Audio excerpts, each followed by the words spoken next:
नमस्कार दोस्तों। आज मुंबई के प्रतिष्ठित वानखेड़े स्टेडियम की जगमगाती रोशनी के नीचे आईसीसी पुरुष टी20 विश्व कप 2026 का 15वां मुकाबला इंग्लैंड और वेस्ट इंडीज के बीच खेला गया, जहां समुद्र की ठंडी हवाओं के बीच टॉस की भूमिका अत्यंत महत्वपूर्ण होने वाली थी। इंग्लैंड के कप्तान हैरी ब्रुक ने टॉस के समय अपनी किस्मत का जादू दिखाते हुए टॉस जीतकर पहले गेंदबाजी करने का एक बहुत ही सोची समझी रणनीति वाला फैसला लिया, ताकि वे वानखेड़े की शुरुआती नमी और उछाल का फायदा उठाकर कैरेबियाई बल्लेबाजों को संकट में डाल सकें।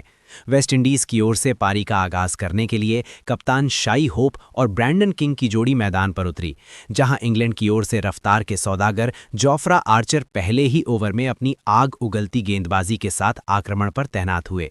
जोफ्रा आर्चर ने अपने पहले ही ओवर की 5वीं गेंद पर वेस्टइंडीज को एक बहुत बड़ा झटका दिया, जब उन्होंने शाई होप को पॉइंट पर कैच कराकर पवेलियन का रास्ता दिखाया। शाई होप कट शॉट खेलने के प्रयास में 3 गेंदों पर 0 रन बनाकर आउट हो गए। उनकी इस संक्षिप्त पारी में कोई भी बाउंड्री शामिल नहीं थी, जिससे इंडीज का स्कोर बिना खाता खोले ही 1 विकेट के नुकसान पर हो गया।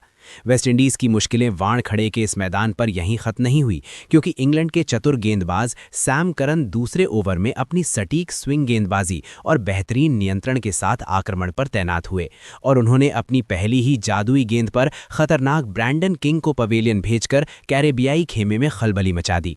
ब्रैंडन किंग कवर के ऊपर से एक बड़ा और साहसी शॉट खेलने के प्रयास में अपनी टाइमिंग पूरी तरह मिस कर गए, जिससे वो मात्र 3 गेंदों पर 1 रन बनाकर आउट हो गए। उनकी संक्षिप्त पारी में कोई भी रन या बाउंड्री शामिल नहीं थी, जिससे वेस्टइंडीज की टीम पावर प्ले के शुरुआती क्षणों में ही गहरे दबाव में आ गई। इसके बाद मैदान के बीचों बीच शिमरन हेटमायर और रोस्टन चेज की जोड़ी ने लड़खड़ाती पारी को संभालने की जिम्मेदारी अपने कंधों पर ली, जहां जोफ्रा आर्चर तीसरे ओवर में अपनी आग उगलती गेंदबाजी को जारी रखने के लिए वापस मोर्चे पर आए। शिमरन हेटमायर ने आर्चर की पहली ही गेंद की रफ्तार का फायदा उठाते हुए एक शानदार और कलात्मक अपर कट जड़कर चौका बटोरा और अपने आक्रामक इरादे स्पष्ट कर दिए, जहां उनके साथी रोस्टन चेज ने भी इसी ओवर में एक कड़क कवर ड्राइव मारकर शानदार बाउंड्री हासिल की। सैम करन चौथे ओवर में दोबारा गेंदबाजी करने के लिए मोर्चे पर तैनात हुए, जहां हेटमायर ने अपना रौद्र रूप दिखाते हुए एक गगनचुंबी और एक कड़क चौका जड़कर इस ओवर से कुल 11 रन बटोर लिए और रनों की गति को गति प्रदान की। पारी के 5वें ओवर में स्पिन के जाल को बुनने के लिए विल जैक्स 5वें ओवर में अपनी गेंदबाजी के साथ आक्रमण पर तैनात हुए, लेकिन रोस्टन चेज और हेटमायर ने उन पर बिना किसी देरी के धावा बोल दिया। इन दोनों अनुभवी बल्लेबाजों ने विल जैक्स के इस महंगे ओवर में 3 लगातार दर्शनीय चौके और एक विशाल छक्का जड़कर कुल 19 रन अपनी टीम के खाते में जोड़े, जिससे इंडीज का स्कोर तेजी से सम्मानजनक स्थिति की ओर बढ़ने लगा। हालांकि इंग्लैंड को तीसरी बड़ी और सबसे महत्वपूर्ण सफलता जेमी ओवर्टन ने दिलाई, जो छठे ओवर में अपनी तेज गेंदबाजी और अतिरिक्त उछाल के साथ आक्रमण पर तैनात हुए थे। शिमरन हेटमायर एक छोटी गेंद पर अपना पसंदीदा पुल शॉट खेलने के प्रयास में बाउंड्री पर लपके गए, जिससे वो 12 गेंदों पर 23 रन बनाकर आउट हो गए। उनकी इस छोटी मगर आक्रामक पारी में 2 कड़क चौके और 2 शानदार छक्के शामिल थे। पावर प्ले की सफल समाप्ति के बाद वेस्टइंडीज का स्कोर 3 विकेट के नुकसान पर 50 रनों के जादुई आंकड़े को पार कर चुका था, जहां रोस्टन चेज एक छोर पर चट्टान की तरह मजबूती से संभाले हुए थे।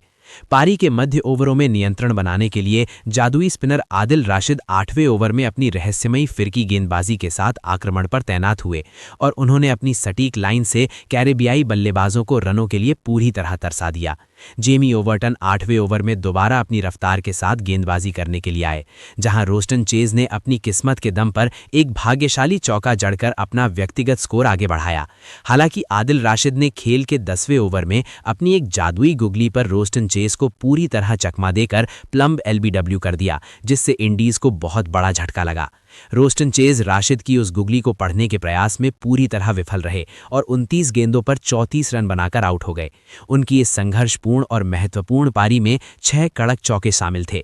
रोस्टन चेज के जाने के बाद मैदान पर कप्तान रोमन पॉवेल और विस्फोटक बल्लेबाज शेरफिन रदरफोर्ड की जोड़ी ने मोर्चा संभाला, जहां विल जैक्स 12वें ओवर में दोबारा गेंदबाजी करने के लिए मोर्चे पर तैनात हुए।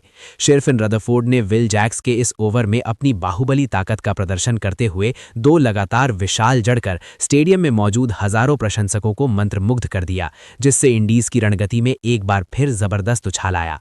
जोफ्रा आर्चर 13वें ओवर में अपनी प्रचंड रफ्तार के साथ दोबारा आक्रमण पर वापस बुलाए गए, लेकिन रदरफोर्ड और पॉवेल की जोड़ी ने उनके खिलाफ भी अपना आक्रामक रुख बरकरार रखा।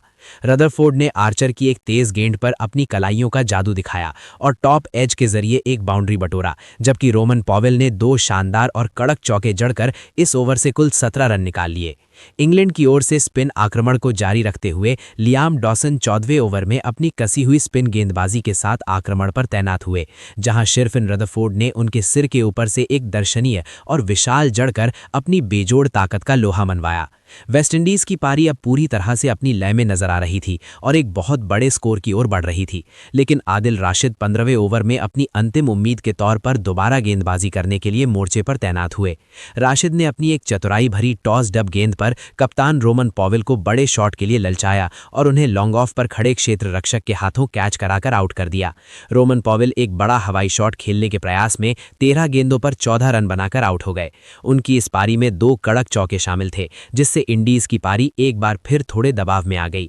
खेल के 15 ओवरों की निर्धारित समाप्ति के बाद इंडीज का स्कोर 5 विकेट के नुकसान पर 130 रनों के आंकड़े तक पहुंच चुका था, जहां शेरफिन रदरफोर्ड 27 गेंदों पर 43 रन पर नाबाद रहकर इंग्लैंड के गेंदबाजों के लिए खतरा बने हुए थे। उनके साथ अनुभवी जेसन होल्डर 3 गेंदों पर 1 रन बनाकर नाबाद क्रीज पर डटे हुए थे और वेस्टइंडीज की टीम एक बड़े स्कोर की ओर बढ़ रही थी। इंग्लैंड की ओर से आदिल राशिद ने शानदार गेंदबाजी करते हुए 2 महत्वपूर्ण विकेट झटके थे और मैच अब एक बहुत ही रोमांचक मोड़ पर खड़ा था। खेल के पहले 15 ओवरों की सफल समाप्ति के बाद वेस्टइंडीज की टीम ने 5 विकेट के नुकसान पर 130 रनों का एक सम्मानजनक स्कोर खड़ा कर लिया था, जहां मैदान के चारों ओर चौकों और छक्कों की गूंज सुनाई दे रही थी। खेल के 16वें ओवर में इंग्लैंड के तेज गेंदबाज जेमी ओवर्टन ओवरों में ही 150 रनों के जादुई आंकड़े के पार पहुंचा दिया। होल्डर की इस बाहुबली ताकत ने इंग्लैंड के कप्तान हैरी ब्रूक के चेहरे पर चिंता की लकीरें खींच दी थी, क्योंकि वानखेड़े का मैदान अब छोटा पड़ता नजर आ रहा था, जहां जसन होल्डर 10 गेंदों पर 20 रन पर नाबाद होकर खेल रहे थे। इसी ओवर की समाप्ति पर वेस्टइंडीज का स्कोर 5 विकेट के नुकसान पर 161 रनों तक जा पहुंचा था, जिससे रनों की बारिश अब अपनी चरम सीमा पर पहुंच चुकी थी। खेल के 18वें ओवर में दुनिया के सबसे जादुई लेग स्पिनर आदिल राशिद 18वें ओवर में अपना अंतिम स्पेल डालने के लिए आक्रमण पर तैनात हुए, जहां शेरफिन रदरफोर्ड को एक बहुत बड़ा जीवन दान मिला। रदरफोर्ड ने राशिद की एक गेंद पर बड़ा हवाई शॉट खेलने का प्रयास किया, लेकिन गेंद हवा में बहुत ऊंची चली गई, जिसे खुद आदिल राशिद ने कैच करने का प्रयास किया, पर वे इसे टपका बैठे, जिससे पूरा वानखेड़े स्टेडियम शोर से गूंज उठा।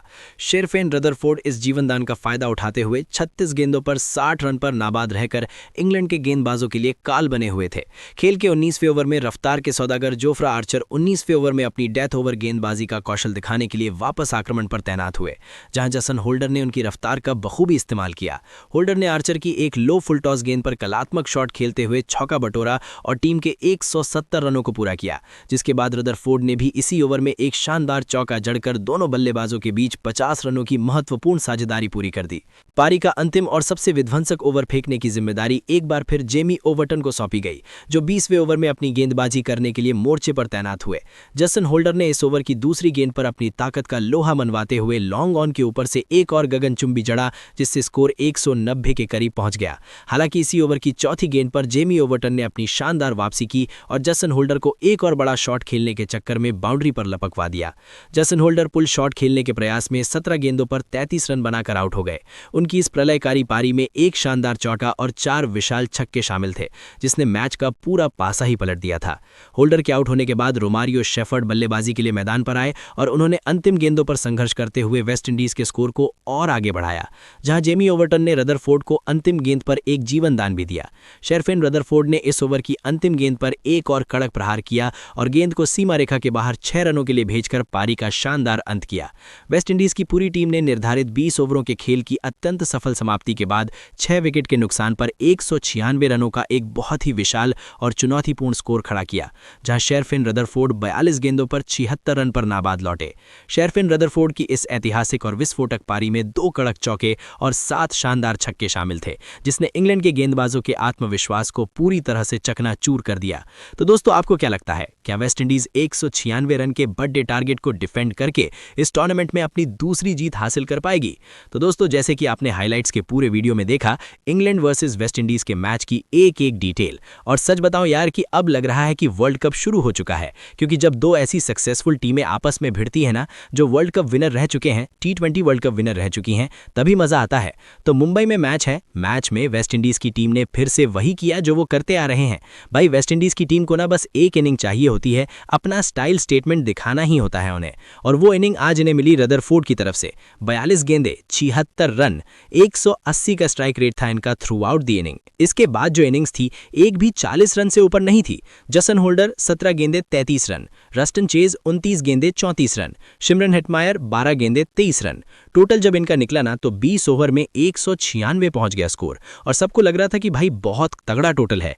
बट आप ये भूल गए कि वेस्टइंडीज के पास शायद बॉलिंग में अब वो वाली स्ट्रेंथ नहीं है, और इस बात को कोई नकार नहीं सकता। और ये प्रूव भी कर दिया इंग्लैंड की टीम ने, जब 3 ओवर के अंदर फिल सॉल्ट की वजह से टीम का स्कोर 40 के पार जा चुका था। 3 ओवर के अंदर की मैं बात बता रहा हूं आपको। 14 गेंद में 30 रन उन्होंने बना दिए थे, और 157 रन चाहिए थे 17 ओवर में, which is not a big deal for England. तो मैच तो कांटे के टक्कर का चल ही रहा था, और विनर देखिए इस वक्त पे बताना थोड़ा मुश्किल था, बिकॉज इंग्लैंड के पास बैटिंग में डेप्थ है। इंग्लैंड के पास अगर हम बैटिंग ऑर्डर की बात करें तो फिल सॉल्ट भले ही आउट हो गए, लेकिन उनके अगर हम स्क्वाड देखें जो इस मैच में खेल रही है, जॉस बटलर, जेकब बैठे, Tom Benton, Harry Brook, Sam Curran, Will Jacks, सारे ही बंदे जिन्हों के मैंने नाम लिए हैं, सब बैटिंग करने वाले ही तो हैं। तो इंग्लैंड के पास भी अच्छा खासा डेप्थ है। लेकिन अगर वेस्टइंडीज यहां से कुछ पलटवार करता है ना भाई, देखने वाला होगा। मैं दिल से चाहता हूं वेस्टइंडीज की टीम अपने पुराने वाले फॉर्म में वापस आए, और वो जो उन्होंने इंडिया में वर्ल्ड कप जीता था वैसा कुछ परफॉर्मेंस दे। जीते तो इंडिया ही, क्योंकि उन्होंने बैटिंग मैच कमाल किया है भाई, वो डिजर्व करते हैं इस मैच को जीतना। बाकी इस मैच को लेकर आपकी क्या राय है, नीचे कमेंट कर देना, और ऐसी अपडेट्स के लिए हमें YouTube पर सब्सक्राइब कर लेना।